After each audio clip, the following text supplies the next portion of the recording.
जो इस प्रॉब्लम से इस वक्त फेस कर रहे हैं। बहुत सारे इलाज वो करा चुके हैं, कई साल उनकी शादी को हो चुके हैं। कई बार ऐसा होता है बहुत सारे टेस्ट करवा दिए और रिजल्ट बिल्कुल पॉजिटिव है, सब कुछ ठीक है, फिर भी बेबी नहीं हो रहा और फिर वो रुख करते हैं IVF का, IUI का। तो IVF को अपनाना लेकिन बहुत सारे कपल्स नहीं भी अपनाते हैं। उनके मन में बहुत सारी भ्रांतियां हैं, बहुत सारे वहम है, बहुत सारी क्वेरीज हैं।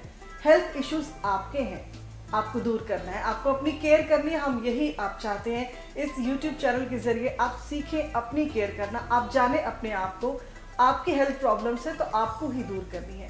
और अगर आप चाहते हैं औलाद को पाना, बेबी को पाना, मम्मी पापा कहलाना, तो वो इतना इजी नहीं है लेकिन इतना डिफिकल्ट भी नहीं है, क्योंकि साइंस है, टेक्निक है, IVF है, IUI है। और एक बात आप भूल गए हैं, आयुर्वेद भी है आपके साथ। जी हाँ, आयुर्वेद के जरिए भी इलाज किया जाता है इनफर्टिलिटी यानी कि बांझपन का। एक्सपर्ट हमारे साथ है जो आपको बताएंगे कि IVF की तरफ आपको कब जाना चाहिए या नहीं जाना चाहिए, या फिर आप जा चुके हैं और आपको रिजल्ट नहीं मिला है तो क्यों नहीं मिला है। सारे सवालों के जवाब हम जानते हैं डॉक्टर नरेंद्र राठी से। नमस्कार दर्शक, आपका ही चैनल है ये योर्स केयरफुली, जिसमें आपकी केयर की जाती है, आपको केयर करना सिखाया जाता है। बहुत सारे चैनल्स आप देखते हैं लेकिन इस चैनल के माध्यम से हम कोशिश करते हैं वो इश्यूज ले जो आम हो जाते हैं, लेकिन हम उनको समझ नहीं पाते हैं कि वहाँ पर हम क्या करें।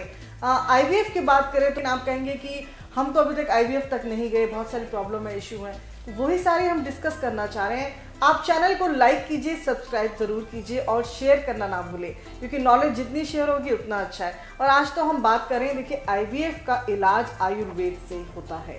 जी हाँ, आप भी कहेंगे कि ये कैसे डॉक्टर साहब, शास्त्रों के माध्यम से, शास्त्र विद्या के माध्यम से कैसे मुमकिन है?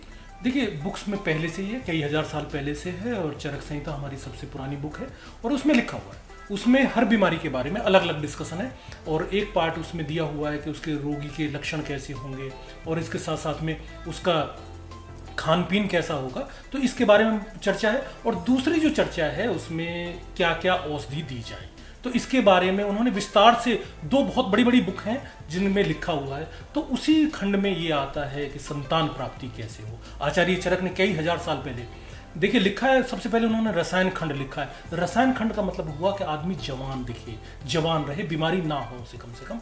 और इसके बाद में जो सेकंड आता है वो ये वाजीकरण, और वाजीकरण के साथ में ही संतान के बारे में आता है। स्त्री बीज और पुरुष बीज पे हम चाहेंगे दिखाएंगे भी और बताएंगे भी कि उसमें जो औषधियां हैं वो इसी पे काम करती हैं। जी, हम जरूर दर्शकों आपको बताएंगे। चैनल को प्यार देते रहिए और ये वीडियो देखते रहिए, आगे जरूर बताएंगे आपको कि किस तरीके से कहाँ पे आपके हेल्थ में प्रॉब्लम आती है और जो इनफर्टिलिटी, जो बांझपन की समस्या आ जाती है और फिर हालत ये हो जाती है कि टेस्ट ट्यूब बेबी तक जाना पड़ता है, IVF को अपनाना पड़ता है। IVF को अपनाने की बहुत सारी इतना आसान नहीं होता डॉक्टर।